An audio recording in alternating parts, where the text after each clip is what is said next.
I've got some slides here, but the proposal is really relatively straightforward. So I'll try and whiz through them relatively quickly because I appreciate people have questions. So I'll do that, then we can open up to questions if that's all right. Yeah. Yeah. Good. All right. So what is the proposal? In simple terms, the proposal is what you can see on the screen, hopefully. Let me just, yeah. So the proposal is for fellows, we'd be introducing a new designation of Chartered Actuary, open brackets, fellow, close brackets, with the post-nominals FIAC Act if you're a fellow of the Institute, FFA C Act if you're a fellow of the faculty. But if you prefer, you can just continue to use the post-nominals of FIA or FFA. So these are the letters that you typically put after your name when you sign reports and things like that. And similarly for associate, it's the designation would be Chartered Actuary Associate with the post-nominals of AIIC Act if you're associate of the Institute, AFA. Similarly for an associate of the faculty, or just the existing AIA, AFA. So that is in essence the proposal. As I said, it's an option. So we recognise that some people prefer the post-nominals they've always used, and we listened to that and reflected that in the proposal. The actual designation, Chartered Actuary Fellow, Chartered Actuary Associate, that's essentially what's been agreed with Privy Council. So because we're a Royal Charter body, we need to get approval from Privy Council, and they've given us in principle approval to push ahead with this. And what we've agreed with them is this wording. So that isn't up for negotiation. Different people have different views on whether it should be fellow, chartered actuary, associate chartered actuary, or the kind of, there's as many views on that as there are combinations of words, but this is basically what we've approved or agreed with Privy Council. So that's the proposal. Why are we proposing chartered actuary? Well, there are a few of the reasons here. So first of all, the term actuary is not protected. So literally anyone can call themselves an actuary, whether they're qualified or unqualified, or whether they've even taken any exams at all. People can call themselves actuaries, and you'd be surprised actually how frequently that happens with people referring to themselves as being an actuary when they're actually not at all. And we are starting to see more of that with the rise of data scientists and things like that, with people who have done some basic data science work to starting to call themselves an actuary, and they're allowed to do that. There's no protection in that term, which does create a challenge for us. It's an untapped asset. Sorry, on the previous point, the other thing I would say is that actually some previous members of the IFoA have for whatever reason given up their membership of the IFoA, but are still referring to themselves as actuaries. And again, that's another group of people who, they're perfectly free to give up their membership and not pay the subscription, but they shouldn't then give the impression, if you like, that they are members of the IFoA, and everything that goes with that, in particular the ethical standards and the technical standards that we as members are subject to. Second bullet there, it's an untapped asset.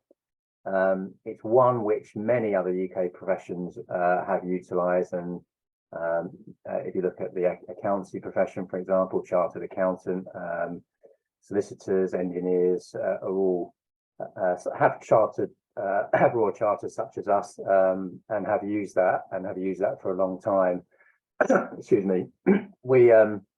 At the IFoA, we've actually had our Royal Charter since the late 1800s, so it's something we could have adopted in the past, but for whatever reason we haven't. It's somewhat lost in the mist of time as to why we haven't, but I very much see it as I say, an untapped asset that we haven't utilised. There's definitely kudos attached to the term chartered. If you look at accountancy, there's definitely recognition that chartered accountants, for example, are higher, or it's a higher level of qualification than say a certified accountant. So we definitely feel that. It will serve as a symbol of excellence for employers. So this is the point really, around say the kudos that's attached to the term chartered. It perhaps won't make a huge impact with our existing employers, where we are already pretty well known. So we're working with in the pension scheme arena or for insurance companies. Employers there know what we do. They recognise the value that we can add. But if we start to move into new fields, working in climate, for example, or in banking, where the work of actuaries isn't quite as well known, this will become more important, and certainly presenting ourselves as chartered, so it's clear that the actuaries that employers are dealing with are members of the IFoA, and everything else that I've said that goes with that is going to be important. Not transformational, but incremental, certainly, I think. It will differentiate IFoA members relative to other actuarial membership bodies. So the IFoA, in some markets we do compete with other actuarial membership bodies, in particular the Society of Actuaries in some markets. No other actuarial membership body has a royal charter, so no other body can refer to themselves as chartered. So again, it differentiates us. We think it makes it more attractive for new members coming through, and may tip the balance in terms of them choosing the IFoA over other membership bodies. And certainly we do think it's there's more of an incentive, I think, for people to for example progress through and keep going through the exams if there is a chartered qualification at the end. And the final point there, it will certainly, I think, support our strategy. One of the pillars of which is to reposition the profession. This is the idea of broadening out. So again, it's sort of it will make it will raise the branding, increase the branding of the profession, and make us more appealing. I've done quite a few of these talks, and these are all definitely positives. I'm not pretending that they are transformational, as I've said already.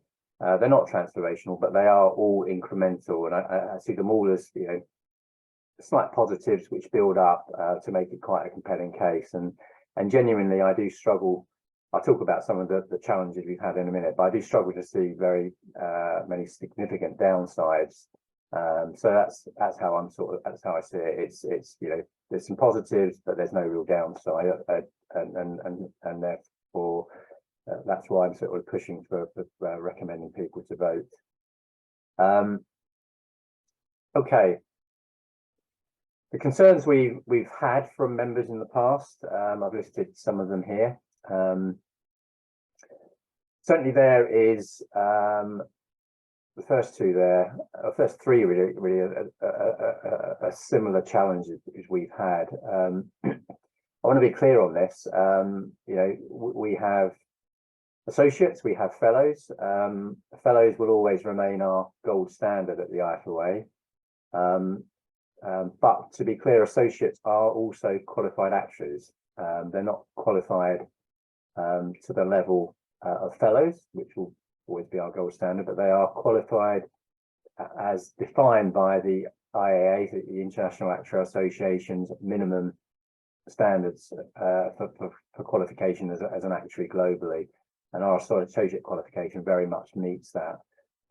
There is a perception still amongst some of our members that associates are somehow part qualified, and that isn't the case, and we've been very clear on that throughout the whole process here. That has led to concerns from some members that because we're applying this to both associates and fellows, we think that is the fair thing to do. In not giving this to associates. If we were to go down that route, that would be unfair, we think, to associates, and would quite rightly be challenged by associates. But there are some concerns amongst some of our fellows that actually they don't feel that we should be elevating both associates and fellows. They think that we should be just elevating fellows, but as I say, we don't think that's fair. We don't think it's aligned with our DEI strategy and everything else. So I recognise the concern there, but I don't agree with it. And we've tried to explain that. I think we've many of our members have understood that once we've explained it, but some obviously don't, and will therefore vote against it. Lowering IFoA standards, just to be clear, this doesn't change anything in terms of the standards that we have, the standards that you're subject to, the level of rigor in our examination, whether it's at associate or fellowship level. There's no change to that at all. It's just changes in the nomenclature that we use. We had feedback before that people were concerned about losing the established designations. I covered that before. So this is just an option, and if people prefer, they can continue to use what they want. To be frank here, we're obviously going to be encouraging people to adopt the new designations. We prefer people do that, but we recognise that people, may want to keep the same namings that they use and the same post nominals. To be frank, provided you're not misleading people, you can call yourself what you want, really. I don't think anyone's going to object. What we would object to, if we're successful in this vote, is people referring to themselves as chartered actuary when they're not. I mean, that is essentially going to be a fraudulent thing to do, and we will make sure that people don't do that, because that would be misrepresenting themselves. It will be giving the impression that they are, I say, members of the IFoA, subject to the Actuaries Code and all that sort of stuff, which would be incorrect. There's a question as to why we haven't done this before. I mentioned that we had this available to us from the 1800s. I think it's 1860s actually that we first had the Royal Charter. We did consider it, I understand, this is before my time, but we considered it around 2009, which is the time when we merged the faculty and the institute. And at the time, I think it was just considered it was a step too far, and the focus was very much on the merger, so it was dropped at that point. We did then consider it a few years ago when I was on council in 2018, and we sort of tested the water with our members. At the time, the proposal at that point was that we would just introduce the term chartered actuary and apply it to associates and fellows without differentiating between the two. And understandably, I think we got pushback from our members that they thought it was important that we did differentiate, which is why we've now got the two separate identities, one for fellow and one for associate. So I think I'm saying that we've listened to the feedback and hopefully addressed that. And I suppose what's in it for me, I said already, there's no downside for any member, I don't think. But perhaps more upside for some members than others. Again, how I've been positioning this really is for senior actuaries.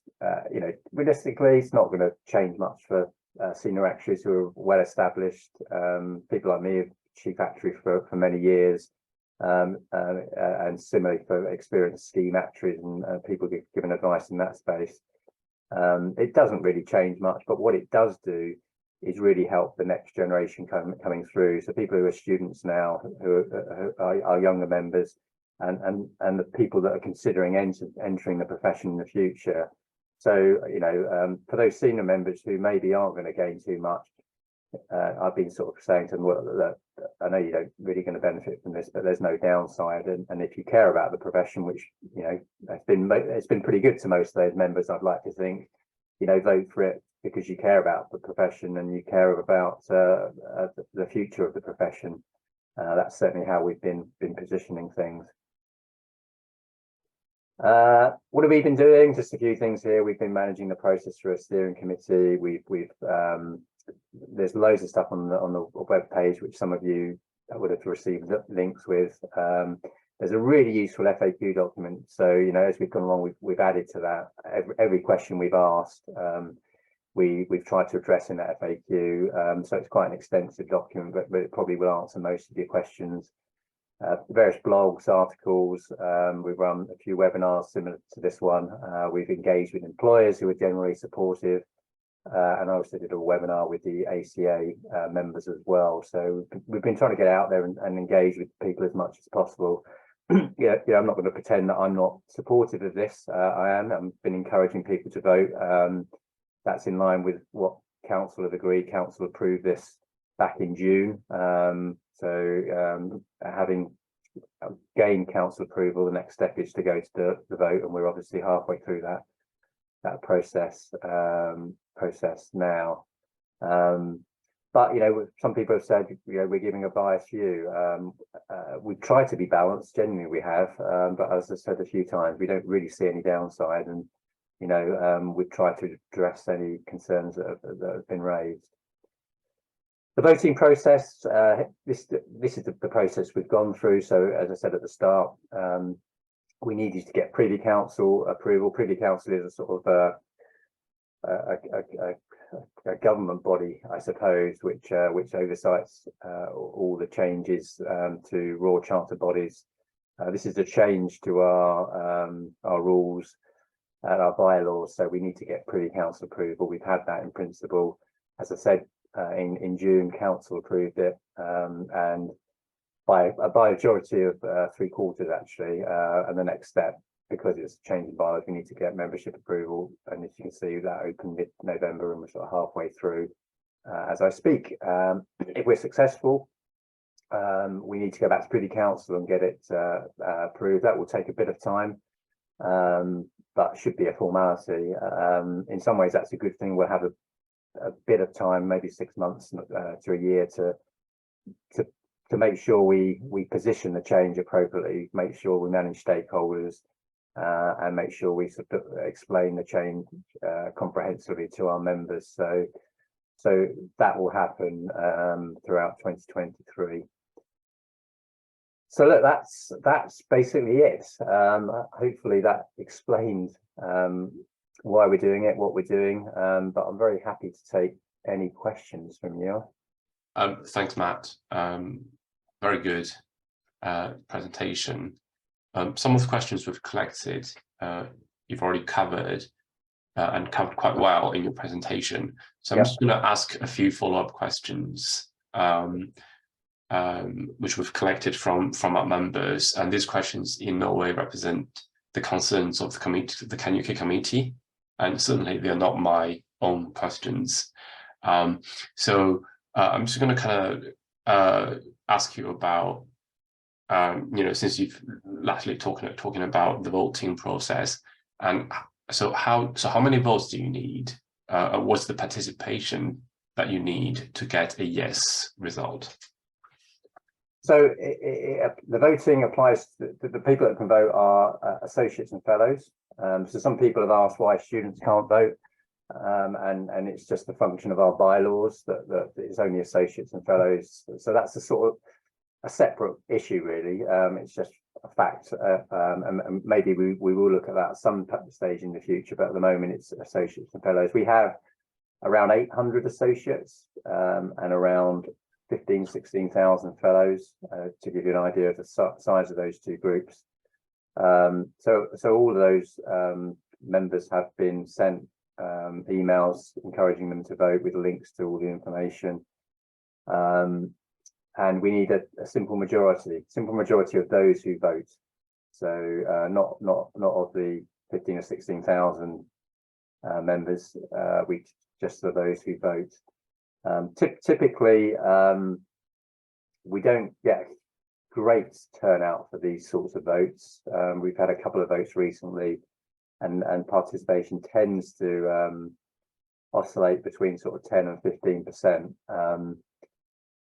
But this is an important topic. So my main lookout, obviously I'd hope that we are successful here, but my main lookout is to get people to engage. And I've said a few times that if we don't get this passed, but if we don't because it's based on a very low turnout, I'd be disappointed. But if we get something near a 20–30%, which is what we're hoping, turnout, so that's say 4,000 or 5,000 of our members voting, if we get that turnout and people, our members say no, then that's fine. You know, the members have spoken and we move on. So that is my main concern, is really just to get people engaged, spend 5-10 minutes reading materials and then voting. Sure. Next question, I think we've already covered some of it, but I just want to dig into it a little bit. You know, when associates and fellows are both called chartered actuaries, what sort of jobs can't associates do? You know, for instance, can they hold practicing certificate? Can they be a chief actuary? Any more sort of, apart from the names and you know, in the title, any more differentiation between these two? Yeah, again, it's not necessarily to do with the term chartered, but it's still a good question. I mean, the reality is that you have to be a fellow to get a practicing certificate to be a scheme actuary, yeah, or a chief actuary. So you wouldn't be able to get that practicing certificate unless you were a fellow. But actually, the number of our members that have those practicing certificates, it's less than 1,000. So the vast majority of our members aren't doing those reserve roles. You know, that's the position at the moment. Whether it remains the case in future remains to be seen, but that's certainly the case at the moment. And Charter doesn't change that, but we are recognising, I think, that that times have changed actually, and you know, as I said a couple of times, fellowship will remain our gold standard, and a lot of our members, new members included, will want to aspire to be fellows. Whether they want to be chief actuaries or scheme actuaries, they will still want to become fellows. But actually, a lot won't. You know, a lot will I think in future choose to stop at associate. It's qualified. They are qualified at that level. And not everyone wants to do the fellowship exams. Not everyone wants to be a scheme actuary or a chief actuary, and that's perfectly fine. In my role at Aviva, you know, I had a big team. Quite a few of those team members were fellows, but a lot of them weren't. A lot of them were associates, and they were great at their job, and they didn't want to become chief actuary, but it was fine. And there certainly shouldn't be any stigma attached with just being an associate, because associate is, as I keep saying, is qualified. And going forward, particularly as we broaden out into new areas, climate change, banking, we think that that's going to be a more attractive destination, and it's clearly a quicker route to qualification and fellowship. Right, and would it be a problem if there are more people who are qualified as associates, and there's going to be less and less, fewer fellows in 5 to 10 years time? Would that be a problem to you? No, not at all. No. At the end of the day, you know, we need to give members what they want, and that's why we are attracted. We are going to be promoting associateship, and ultimately, it's for our members to decide on an individual basis where they want to, what their aspirations are. And the role of the profession, I think, is certainly to remove any stigma attached to associateship, because there shouldn't be that at all, and promote, help promote the brand of associates and fellows alike, and talk to employers and make sure they recognise that that associates are qualified, and you know, and the value that they can add in that role. Yeah, and some people are, you know, some people have been talking about how easy it could be to kind of become an associate if you finish your kind of university degree. So, you know, for instance, in Actuary of Science, you get all the exemptions, and you graduate, you're very close to becoming an associate. And are we making the chartered actuary too easy? Well, look, different people will have different views on that. I mean, again, it's and people are getting confused between that issue, which I think is separate, and chartered. You know, yeah, as I said a few times, it's doing associates a disservice by not applying it to them, because they are they are qualified, and whether it's too easy or not, I mean, the standard is there.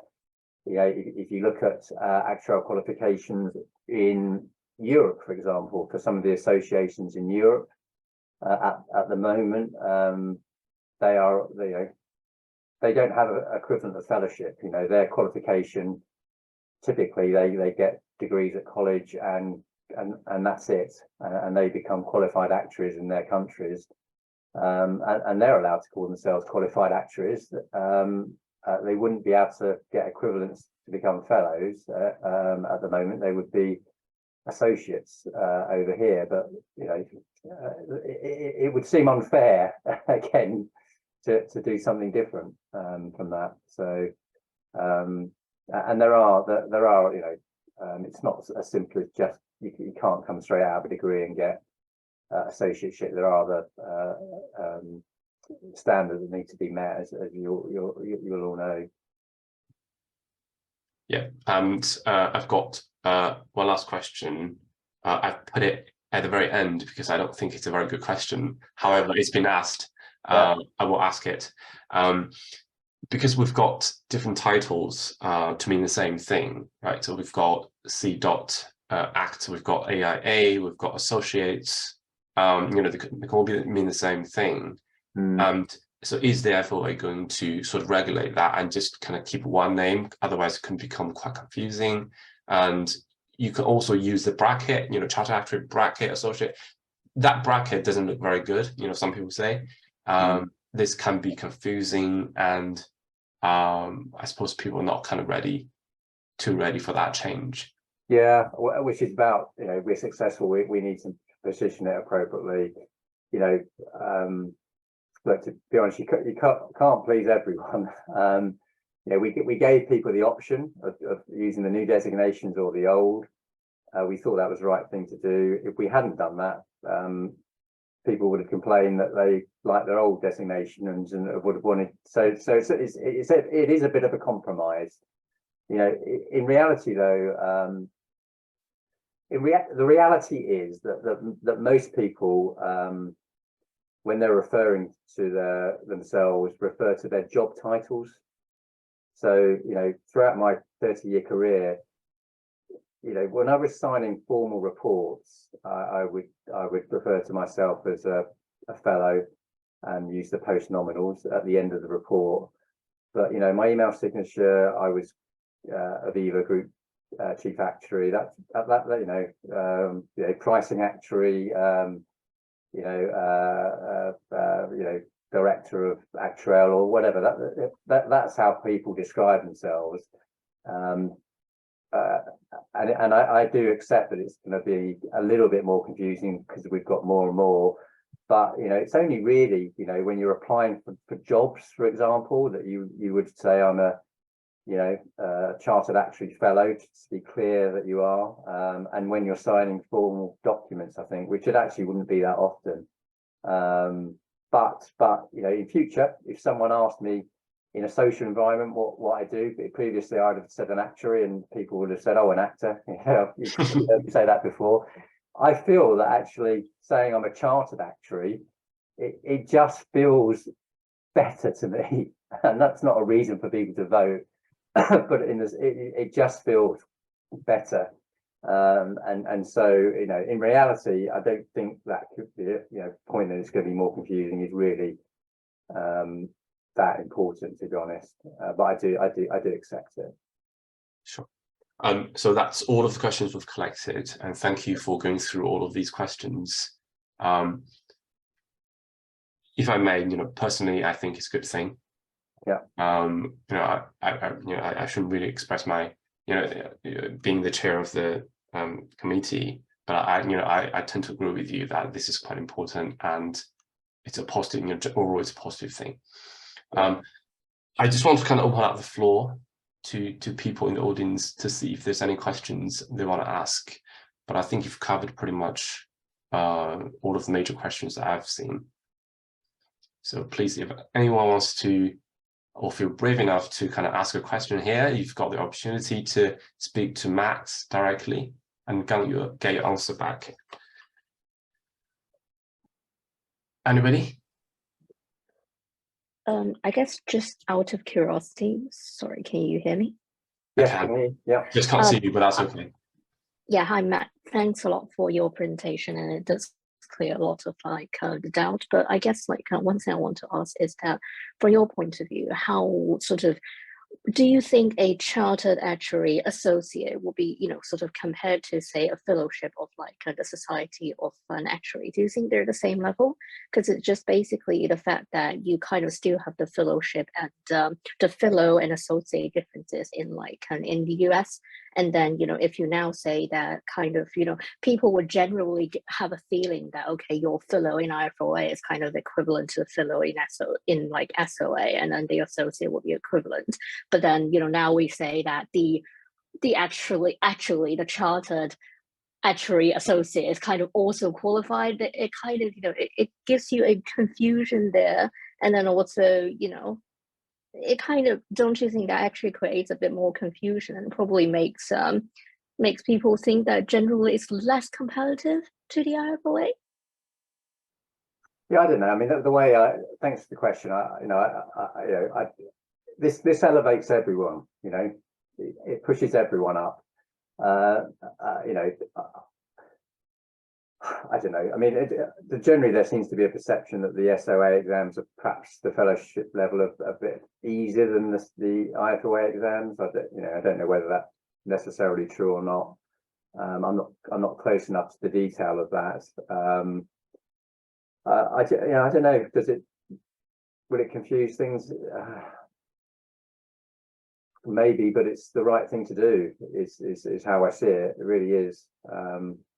And I think it's where the demand will lie in future, for the reasons that I've said. Yeah. May I add my 2 cents in this?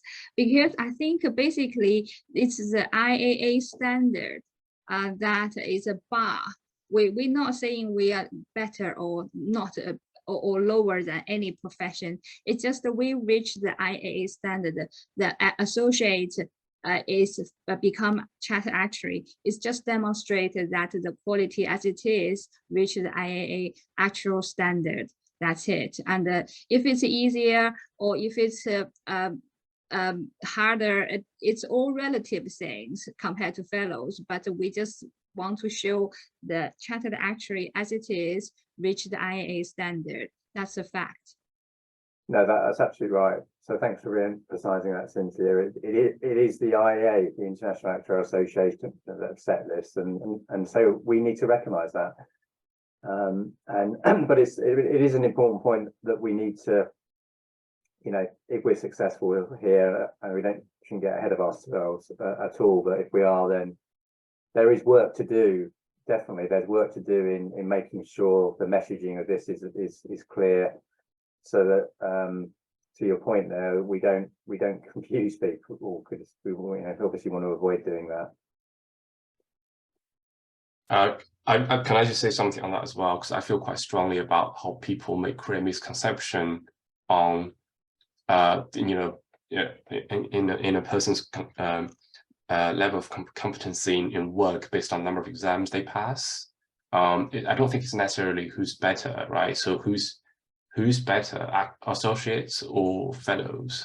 I think maybe it makes a little bit of sense if you're talking about a graduate after 3 years, 3 years after graduation, fresh into the work, qualified very quickly, and that might reflect to some degree, the person is quite smart, maybe smarter than average, really good with the studies and worked quite hard. But I think after 3-5 years, whether you're a fellow or associate, it doesn't really necessarily affect your ability at what you do. We're not comparing associates and fellow, on the simple terms of who's good and who's not as good. So I think that misconception sometimes bothers me, and in my work and in many other professions I've seen throughout my 10+ years experience in the UK, I've seen plenty of associates, and not even at associate level, who are more than capable than many of the fellows that I've seen, and who actually manage a group of fellows, So, I just think that's a misconception that has to be cleared. Yeah, and I would agree with that wholeheartedly, actually. And that is my experience. As I said before, I had a lot of non-fellows in my team. It's important that people are members of the IFoA. I do generally think that to me, the Actuaries Code is really important, and the ethical code and all the standards that go with that. That is really important. But other than that, hopefully we live in a world which is a meritocracy. So, if you're subject to being a member of the IFoA, if you're good enough, then you should be able to do pretty much any role other than perhaps the sort of reserve roles. And who knows how that will play out in future. Even that may change, but that's the current status quo. But you're absolutely right. Yeah, you're absolutely right. I couldn't agree more. Thanks. Any more questions? I got one hands up. Hi, Jinan, that's me. Hi, Matt. Thanks for the presentation. First of all, I just want to share with you a comments that I had on my side, because I qualify as a fellow actuary. I also is a CFA charter holder, and then going through both systems, I know that CFA has been very strict about how the title should be called, named, and used in different situations. And then I understand your point that you make earlier, that you're allowing people to have flexibilities as retaining the previous titles as well as adopting the new ones. So it's people's choices. But I just want to share with you the comments that I think when we are using chat actuaries with the bracket in the end, can we also provide some guidance and to letting members to use their titles in a correct way and not misleading the people they work with? Because sometimes if they deliberately not putting things in the bracket, just call themselves chat actuary, they can give the false illusion that themselves being the fellows or having a fellowship effectively. So to me, that I think I just want to make a point that maybe we can give some guidance to members how those titles should be used in the correct format. Yeah, no, absolutely agree with that. We will do that. What I would say though, that you're right. Someone could just say chartered actuary and leave it a little bit ambiguous. But at the moment, that is a lot better than at the moment, where they can just say actuary. Anyone can say actuary, right? And perhaps they've not done any exams at all. So it's definitely an improvement from where we are today. But I do recognise your point. Yeah, there's still some potential abuse. I'm not sure what we could have really done about that. And I generally don't think that you may get a small minority of people that abuse it, but I would like to think that the vast majority wouldn't. And as you say, we will be recommending and keeping an eye on it. And if it is starting to be abused, we will pick people up on it. That's a good point. Thanks. Thank you, Matt. Waiting for a bit more question. What hands up? Sorry, just to go ahead. Yeah, just to sort of like follow up on the on basically the one about associate kind of like a fellowship. I fully agree that you don't have to be a fellow to kind of do a good job. In fact, a lot of people don't have a qualification actually do a better job or like did perfectly fine.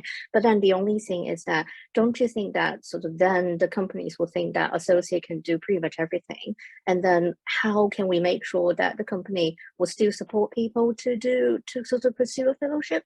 Because now you need like basically study support, you need to pay tuition fee, exam fees, like giving study leave, and then after you pass the exam you will still need like a salary increase and whatsoever.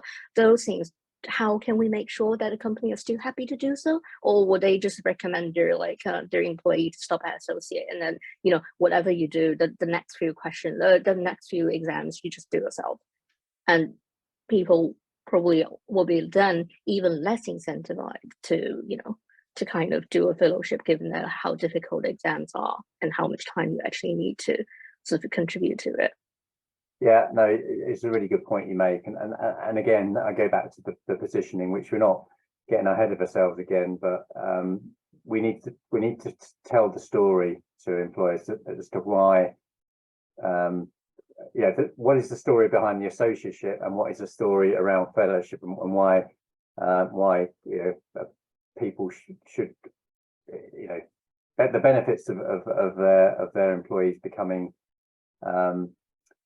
fellows as well as associates, and we certainly have no intention of downgrading the fellowship at all.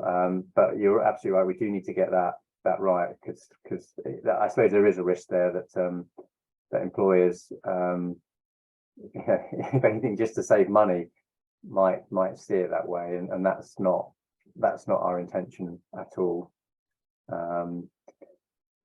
But there are definitely there are benefits in becoming a fellow. I mean, it is a higher level of education. The way we see it going forward is associateship will be a broader qualification, and in future there will be more and more pathways to fellowship. When I started, there were just three actually: life insurance, investment, and pensions. Now we have quite a few more. We have enterprise risk going forward, or we've now got banking pathway, and we're thinking about a climate and sustainability risk pathway. All of those should be really appealing to employers, but we need to be telling the story more with our traditional employers, but also with new employers as well. Okay, thank you.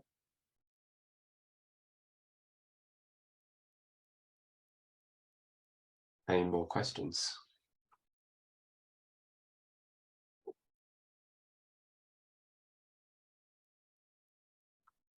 Okay, well, look, apologies again for being late, but hopefully you found that useful. As I said a few times, my main focus is really in getting people engaged. So I'd request, hopefully well, you know what I'd like you to do, but my main request is, can you just vote one way or the other? That's what we're really looking for, so we get a real representative view of our members. Is my main focus, really. Thank you, Matt. I think that message is loud and clear. Everybody here, I'm sure, have enjoyed your presentation and answering questions. Thank you again for your time. Thank you again for such short notice and come along. And thanks to everyone who's joined in the meeting as well. We have recorded the video. We'll share it to the group. So if you want to rewatch, if you have any follow-up questions, feel free to let us know, and we will send it to Matt if that's okay. That's fine. Yeah, and thank you everyone for taking the time to join. Appreciate it. All right. Thank you. Bye-bye. Thank you. Bye-bye. Thank you. Bye. Thank you, Matt.